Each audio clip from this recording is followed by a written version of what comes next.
Okay, I got a question just today about a good friend and former coworker of mine. She was a personal trainer, so she's been doing the right things for all the years. Same that I did Right. 10 years ago, was doing all the right things. So into the blender went the spinach and the almond milk and the beets, and did that Right. every single morning for years because that's what you do. Right. So this person was talking about her bones, her rheumatoid arthritis basically, and she's Mhm. more aware of this kind of stuff now, and she's been working to get some of that stuff out of her diet, but she's experiencing more of those symptoms now. My head went directly to oxalate as probably a primary cause, even though it maybe has been years since that person has eaten high oxalate foods.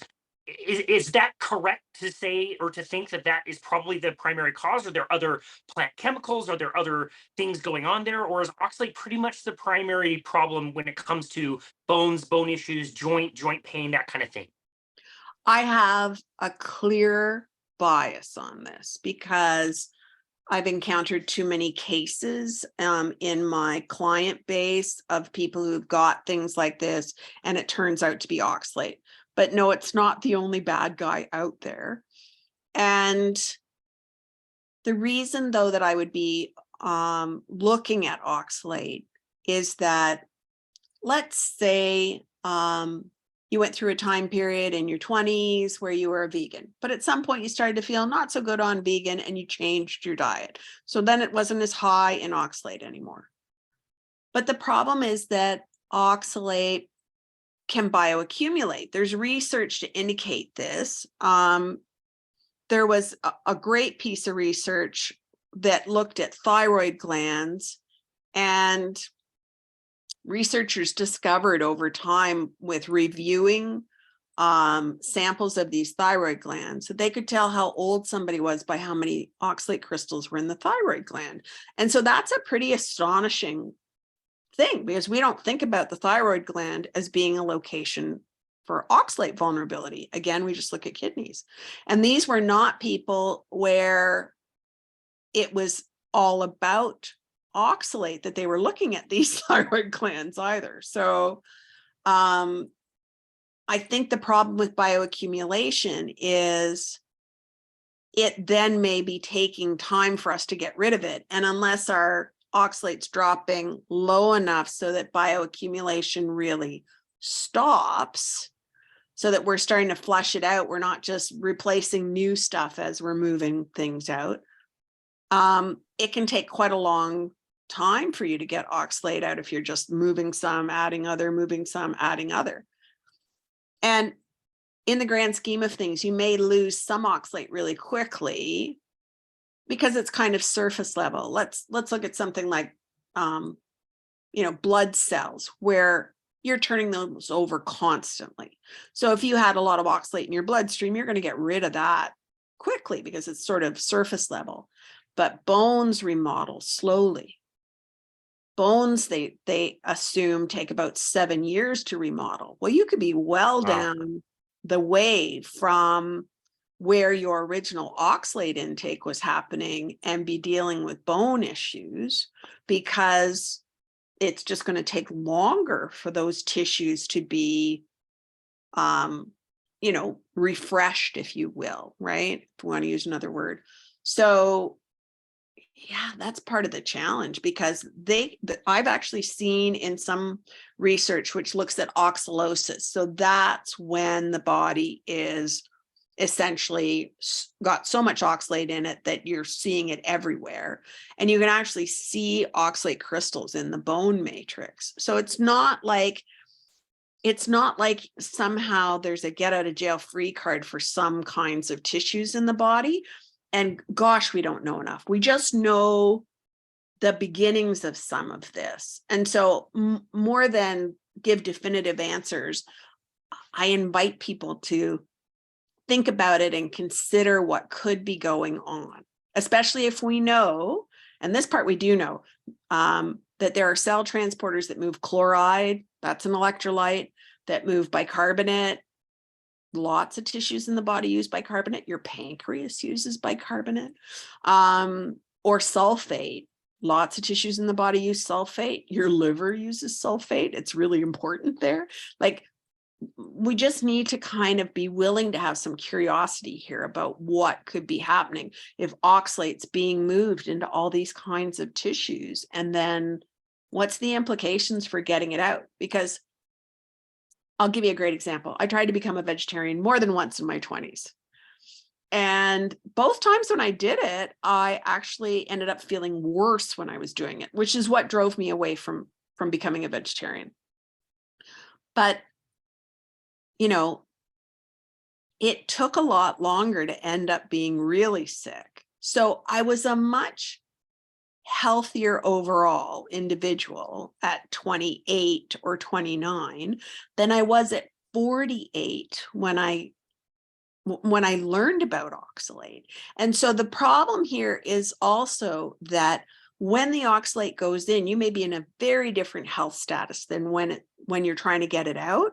And at that point, your body may be compromised in ways that it wasn't when it went in. So it may look innocuous on the way out, but it might just be kicking your butt. Or I mean, it might be innocuous on the way in, but it might be kicking your butt on the way out, right? Yeah. So there's so many bits and pieces to this. And yeah, it's definitely an area where there's lots of questions to be asked and lots of research that could be done. So for the listener who's sitting here thinking like I am, like I did it. I did all the stuff I was supposed to do.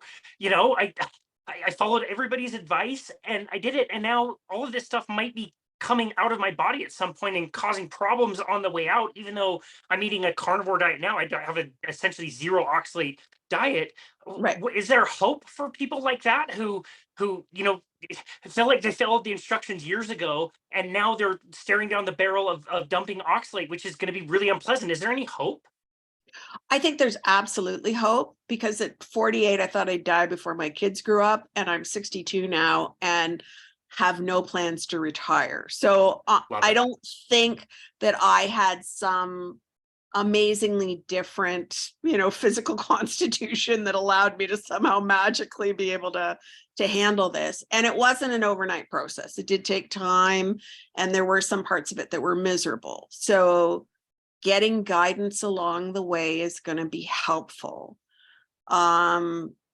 Recognizing that when oxalate's mobilized, you may not have done anything wrong. So one of the things that happens here, and if we're going to talk about histamine, this kind of ties in. One of the things that happens here is people treat oxalate a little like an allergy. And so they think, well, if I'm avoiding it, I shouldn't have any problem. But that whole phenomena of when it went in, I may be in very different health status when it's going out, is going to be one of the things that we have to deal with. And the other is that oxalate is doing multiple things, which may be setting us up for what looks like allergy. So because oxalate drives the inflammasome, because it sets off some of the inflammation pathways, it tends to get the immune system involved. Why? Well, the immune system's job is inflammation and injury, right? So if I'm starting to have inflammatory things that are being kicked off by oxalate, my immune system is going to be, oh, I have to pay attention to that, right? Over time, what it appears to be doing, and there's different mast cell folks who kind of agree with me on this. And again, the research isn't a straight line, but I think it's starting to develop, where what we're doing is irritating those mast cells. We're revving them up with this substance, both between the inflammation and maybe even what it's doing to mast cells directly. Because if we can kick off the inflammasome, a mast cell has an inflammasome too. So there's things that can be happening. And what I see in clients is that once they start to move oxalate out, sometimes the immune system can get annoyed enough that you do start to have symptoms that look like immune system symptoms. So you can get rashes. My daughter had rashes. You can get asthma. My son got asthma. You can have these things. And there's actually some really interesting information on certain cell transporters to show why it might be certain systems in the body that get this. So there's certain cell transporters, the SLC26A family of cell transporters. I have memorized that because otherwise it looks like alphabet soup to me. But that family of cell transporters can be expressed in different parts of the body. And depending upon, which variations you might have on the genetics behind these cell transporters, you might be moving oxalate mostly in the lungs. You might be moving oxalate out through the skin. You might be so there's lots of places where these transporters make a difference. But the interesting thing was, even though both of my kids expressed it differently, they looked a bit like they were having an allergic reaction, right? My daughter looked like she had hives potentially. My son wheezing. So what can be a challenge here is that you might temporarily have to manage histamine sources in your diet or triggers to the immune system, because oxalates kind of set you up to be overreactive. And that's where you can get this oxalate histamine connection. So I have an awful lot of clients who end up having to be on a low histamine diet, not necessarily forever, but in some cases they need it because we need to reduce some of the pressure on their immune system so that when they're moving oxalate out, they're not ending up with more intense symptoms because of the immune system component and mast cells releasing histamine because, oxalates got them kind of wound up, and then they release their contents and make problems for us, right? Wow. So there's this really interesting kind of issue where some of my clients have been doing a low histamine diet for years, and then it stops working. Mm. And it turns out when they talk to me, I look at their diet and they've got a lot of high oxalate foods in their diet. And then, they'll say to me, well, I've eaten those all my life. It's like, yes, but the problem is you've gotten to the point where you've hit a critical threshold and your body's going, I'm not having fun anymore. Yeah. And, maybe oxalate was under the surface of your histamine problem all along, right? And I can get the opposite thing going on. Somebody's come to me because they're pretty clear about the oxalate component. And then they start doing work and lowering oxalate. And then they get a big mobilization of oxalate from someplace where it's stored, right?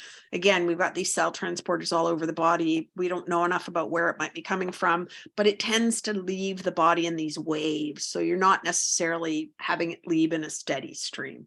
So all of a sudden a wave leaves and they're saying, I'm doing everything right. And I've got all these problems. It's like, oh, you're going to have to take your histamine down because they've developed a rash, or they're blowing their nose all the time, or they're wheezing. And so this is an area where I can't say for sure one causes the other or whatever, but there looks to be, a kind of, overlap here where one of these things may actually be both of these things. And, nowadays, if somebody wanted to go on just a low histamine diet and they were talking to me, I'd say on principle, take those high oxalate foods out of your diet because I don't see any benefit here. We're just putting your body under more pressure if you've got high oxalate food and you're trying to do a low histamine diet. The likelihood that they may have both, I just figure it's not worth kind of gambling there.